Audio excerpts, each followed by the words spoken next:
الحمدللہ اسلامی کیا طریقہ ہے میاں بیوی ملنے کا؟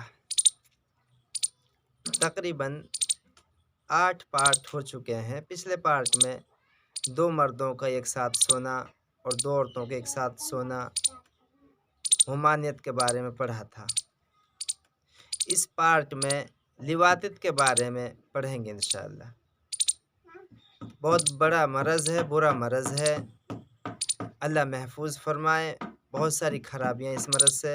پہلے تو ہم اللہ کے سن لیں میں اللہ کیا فرما رہا ہے کہ لوط علیہ السلام کی قوم کے پاس فرشتے آئے۔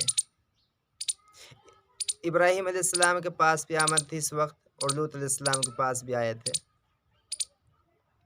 لیکن لوط علیہ السلام کو بھی معلوم نہیں تھا کہ یہ فرشتے ہیں۔ نوجوانوں کی شکل میں آئے، لڑکوں کی شکلوں میں، نوجوانوں کی شکل میں لوط علیہ السلام سے ملے آ کر۔ آپ کو بھی معلوم نہیں تھے کہ یہ فرشتے ہیں۔ اور لوط علیہ السلام کی قوم میں خرابی یہ تھی کہ یہ مردوں سے اپنی خواہش پوری کرتے تھے، عورتوں کو تو چھوڑتے تھے۔ تو اللہ نے امتحان لیا۔ لوط علیہ السلام پہلے ہی کچھ گھبراہٹ سی معلوم ہوئی کہ یہ کیا ہو گیا، کہ یہ میری قوم کو پتہ نہ چل جائے کہ میرے پاس نوجوان آئے ہیں۔ بہرحال پتہ چل گیا قوم کو، اور یہ فرشتے لوط علیہ السلام کے گھر آ گئے، ان مہمانوں کے قریب۔ اللہ نے قرآن میں فرمایا اس بارے میں، وَجَاءَ أَهْلُ الْمَدِينَةِ يَسْتَبْشِرُونَ، کہ شہر والے خوشیاں مناتے مناتے آ گئے، خوشیاں کرتے کرتے آ گئے فرشتوں کے پاس۔ پتہ نہیں تھا کہ یہ فرشتے ہیں۔ لوط علیہ السلام گھر پر آ گئے۔ آگے اللہ فرمایا قَالَ إِنَّ هَٰؤُلَاءِ ضَيْفِي فَلَا تَفْضَحُونِ، لوط علیہ السلام نے فرمایا ان بدماشوں سے کہ یہ میرے مہمان ہیں، تم مجھے ذلیل مت کرو۔ آگے فرمایا وَاتَّقُوا اللَّهَ وَلَا تُخْزُونِ، اور اللہ سے ڈرو، مجھے بے آبرو مت کرو، میری آبرو کو مت کھو، تم اللہ سے ڈرو۔ لوط علیہ السلام نے فرمایا قَالُوا أَوَلَمْ نَنْهَكَ عَنِ الْعَالَمِينَ، بولے بدماش کہ ہم نے تمہیں دنیا جہان کی حمایت سے منع نہیں کر رکھا ہے کہ تم حمایت مت لیا کرو کسی کی؟ بدماش بولے انبیاء کی صفتیں وہ حق کے ساتھ ہوتے ہیں، حمایت کرتے ہیں، اسی لیے یہ بات کہی انہوں نے کہ وہ حمایت کرتے آئے ہیں حق کی۔ جو ہم دم دباتے ہیں، حق سے منہ پھیرتے ہیں، حق بات نہیں کہتے، یہ انبیاء کی صفت ہے یہ۔ بہرحال کہنے لگے ہم نے منع نہیں کر رکھا ہے تمہیں کہ دنیا جہان کی حمایت مت لیا کرو۔ قَالَ هَٰؤُلَاءِ بَنَاتِي إِن كُنتُمْ فَاعِلِينَ، لوط علیہ السلام نے فرمایا اگر تمہیں کچھ کرنا ہی ہے تو میری قوم کی بیٹیاں موجود ہیں، میری قوم کی بیٹیاں موجود ہیں، تمہیں کچھ کرنا ہی ہے تو۔ اللہ فرما رہا ہے قرآن میں اے نبی لعمرک، تیری عمر کی قسم، لعمرک انہم لفی سکرتہم یعمہون، اے نبی محمد صلی اللہ علیہ وسلم تیری عمر کی قسم، وہ تو اپنے نشے میں بالکل ہی دھت ہو رہے تھے، وہ تو مدہوش تھے، کوئی ان کو ہوش نہیں تھا، وہ تو مدہوش تھے، ان کو کچھ نہیں سہارا تھا کسی کی نصیحت کرنا۔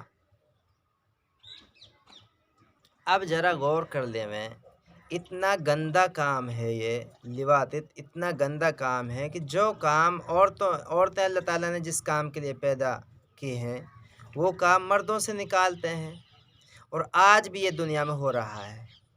اور اللہ نے اتنا بڑا عذاب ان کو دنیا میں یہ دکھا دیا کہ ایسی بیماری کا علاج اور نہیں ہے اس بیماریوں کا۔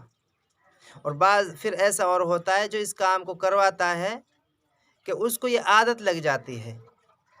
لکھا ہے پتہ نہیں حکیموں نے لکھا ہے کہ پتہ نہیں اس کے کوئی مرد کی منی سے کوئی ایسے کیٹانو پیدا ہو جاتے ہیں کہ اس کو بنا اپنے صحبت کرائے سکون نہیں ملتا، لہٰذا دونوں گنہگار ہیں اس میں، دونوں گنہگار ہیں، کرنے والا بھی اور کروانے والا بھی۔ ایسا سخت عذاب آیا اس قوم لوط علیہ السلام کی قوم پر کہ بالکل آسمان کے قریب فرشتے ان کو لے گیا اور الٹا کر کے پھینک دیا نیچے، اور سخت عذاب آیا، بہت سخت عذاب آیا۔ یہ تو یوں بھی نہیں سمجھ رہے کہ پہلے ہمیں تحقیق ہو جائے کہاں سے آئے، کون آئے، کیسے ہیں۔ فرشتے تھے، انسانی شکل میں تھے، بس لوط علیہ السلام۔ بہرحال ہمیں تو اسی موضوع پہ رہنا ہے، دوسرے موضوع پہ نہیں جانا۔ لوط علیہ السلام کو تسلی دی، فرمایا کہ آپ کیوں گھبرا رہے ہو، ہم جانے، ہمارا کام جانے۔ اسی رات ہلاک ہوئے تھے یہ لوط علیہ السلام کی قوم، اسی رات ہلاک ہوئی تھی۔ اور کہہ دیا فرشتوں نے کہ آپ پیچھے مڑ کے بھی نہ دیکھیں، آپ اپنے گھر والوں کو نکل جائیں لے کر۔ بہرحال یہ سلسلہ ہم اس لیے جاری کر اللہ ہم سب امت گناہوں سے محفوظ رہے۔ اس سے آدمی کی، مرد کی شرمگاہ بھی ٹیڑھی پڑ جاتی ہے، پتلی پڑ جاتی ہے، خراب ہو جاتی ہے، عورت کے قابل بھی نہیں رہتے اس کام سے۔ جس نے یہ کام لگاتار کیا ہے وہ عورت کے قابل ہے ہی نہیں، اس کی نس ختم ہو جاتی، نس منڈ جاتی ہے۔ فطرت کے خلاف چلنے میں نقصان ہی نقصان ہے۔ اس کے بارے میں حدیث، اچھا ایک بات اور ذہن میں یہ رہے کہ مردوں کے بارے میں منع ہے، ہم اپنی بیویوں سے تو پیچھے کی راہ سے کر سکتے ہیں، سخت منع ہے، سخت۔ حدیث سنے ایک دو اس بارے میں۔ یہ باتیں ہم طب نبوی سے لے رہے ہیں، اور طب نبوی میں حوالہ دے رکھا ہے حدیثوں کا، ترمذی اور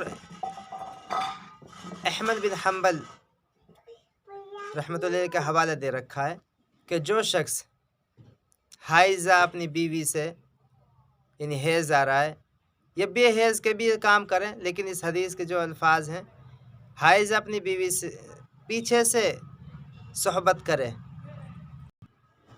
یعنی اس کی پیچھے کی راہ میں صحبت کرے، یا پھر کسی کاہن کے پاس جائے اور اس کا اعتبار کرے، اس نے محمد صلی اللہ علیہ وسلم کی شریعت کا انکار کر دیا، دین کا انکار کر دیا اس نے، محمد صلی اللہ علیہ وسلم جو دین لے کر آئے۔ اتنے سخت الفاظ ہیں۔ دوسری حدیث میں اللہ تعالیٰ رحمت کی نظر بھی نہیں فرمائیں گے اس شخص کے بارے میں جو اپنی بیوی کے پیچھے سے مقعد میں صحبت کرے، رحمت کی نظر نہیں فرمائیں گے اللہ تعالیٰ۔ ایک روایت میں یوں آیا ہے، جس نے کسی مرد کے پیچھے سے کیا یا پھر کسی عورت کے پیچھے سے کیا، اس نے اللہ کی نعمت کا کفر کیا ہے، یعنی اللہ کی نعمت کو کفران کیا ہے، منع کیا ہے کہ اللہ کی نعمت کے شکر ادا نہیں کیا اس نے، کہ جو اللہ نے نعمت دی ہے اسے استعمال نہیں کرتا، اور جو چیز اس لیے پیدا نہیں کی اسے استعمال، یہ اللہ تعالیٰ کی نعمت کا کفران کر رہا ہے۔ اور پہلی حدیث میں گزر چکا ہے کہ اس نے تو دین کا انکار کر دیا۔ اتنے سخت الفاظ ہیں، کہیں آئے اللہ کی رحمت کی نظر سے اللہ تعالیٰ اسے نہیں دیکھیں گے۔ ایک اور حدیث عمر بن خطاب رضی اللہ تعالیٰ عنہ کی کہ محمد صلی اللہ علیہ وسلم نے ارشاد فرمایا کہ اللہ تعالیٰ حق کہنے سے نہیں شرماتا، تم لوگ عورتوں کی سرینوں میں جمع نہ کرو، اور پھر فرمایا ان کی مقعدوں میں جمع نہ کیا کرو، یعنی جمع تو عورت کی ایک ہی راستہ ہے، بس اسی میں ہی کیا جا سکتا ہے۔ ایک اور حدیث میں ابو ذر رضی اللہ تعالیٰ عنہ کی روایت ہے کہ جس نے محمد صلی اللہ علیہ وسلم نے فرمایا جو شخص عورتوں کی یا مردوں کی مقعد میں جمع کرے، یعنی پیچھے سے صحبت کرے، وہ اللہ کے رسول کا منکر ہے، وہ اللہ کے رسول کو ماننے والا نہیں ہے، وہ اللہ کے رسول کا منکر ہے، اللہ کے رسول کو نہیں مانتا، وہ منکر ہے۔ وہ اللہ کے نبی نے ایک جگہ فرمایا جو شخص مردوں کی یا عورتوں کی سرین میں جمع کرے وہ قیامت دن اس حالت میں اٹھایا جائے گا کہ مردار سے بھی زیادہ بری بدبو آ رہی ہوئے گی اس شخص میں، جس سے تمام لوگ پریشان ہو جائیں گے قیامت دن بھی اس کی بدبو سے، اور جہنم میں بھیج دیا جائے گا ایسے بندے کو، اور بھلے کام بھی اس کے برباد کر دیے جائیں گے۔ بہرحال اگر گننا چاہیں تو کافی ساری حدیث ہیں اس بنا پر۔ مختصر یہ ہے کہ پیچھے سے صحبت نہ کی جائے، نہ مردوں کے ساتھ نہ اپنی بیویوں کے ساتھ، سخت منع ہے، گناہ ہیں، کتنی وعیدیں آئی ہیں کہ اللہ کے رسول کا منکر ہے وہ، کہیں اللہ کی رحمت کی نظر سے نہیں دیکھے گا اسے، کہیں وہ کفران نعمت الہی ہے۔ اور بھی حدیث ہیں اس بارے میں۔ اللہ تعالیٰ محفوظ فرمائے تمام امت کو۔ اور یہ عام سے ہوتا جا رہا ہے یہ مرض، اللہ تعالیٰ یہ بات کہنی بڑی بری لگتی ہے، کیا کریں، عام سے ہوتا جا رہا ہے یہ مرض۔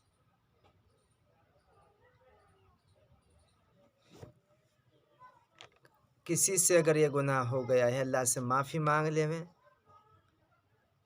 اللہ سے توبہ کر لے میں۔ توبہ کہتے ہیں کہ آئندہ اس گناہ کے بارے میں سوچے بھی نہیں، اور اب جو ہو گیا اس پر شرمندہ ہو جائیں اور اللہ سے معافی مانگ لے میں، پیچھے عہد کر لیں کہ اب ایسا نہیں ہوئے گا۔ آدمی اپنے آپ کو تو برباد کر ہی لیتا ہے، یہ ایسا بڑا گناہ ہے، برا گناہ ہے۔ انشاءاللہ اس سے آگے ہم اسلامی مباشرت کے بارے میں، اسلامی میاں بیوی کے ملنے کے بارے میں اگلا جو پارٹ ہے وہ مقوی غذاؤں کے بارے میں ہے، یعنی غذاؤں کے بارے میں پڑھیں گے۔ یہ پہلے بھی ہم عرض کر چکے ہیں کہ دواؤں سے اپنے آپ کو برباد نہ کریں، غذا کھائیں، بس اچھی بہترین غذائیں کھائیں، دیسی غذائیں کھائیں۔ دواؤں سے بدن کی بھی خرابی، مال کی بھی خرابی ہے، ہوتا کچھ نہیں ہے سوائے نقصان ضرور ہوتا ہے۔ انگریزی دوا کھانے سے اس معاملے میں اگر ہم انگریزی دوا کھائیں، اور انگریزی یہ دوا تو چاہے کوئی کسی بھی نام پر بیچ رہا ہو، دیسی کہہ کر دے رہا ہو، یونانی کہہ کر دے رہا ہو، اکثر بیشتر انگریزی دوا کی ملاوٹ رہتی ہے، زہریلی غذاؤں کی ملاوٹ رہتی ہے، اس میں بھنگ وغیرہ کی ملاوٹ رہتی ہے، افیون وغیرہ کی ملاوٹ رہتی ہے۔ اللہ تعالیٰ اس سے محفوظ فرمائے، دوائیں نہ کھائیں، غذاؤں پر دھیان دیں۔ انشاءاللہ اگلے پارٹ میں ہم غذاؤں کے بارے میں پڑھیں گے۔ وآخر دعوانا ان الحمدللہ رب العالمین۔ السلام علیکم ورحمۃ اللہ۔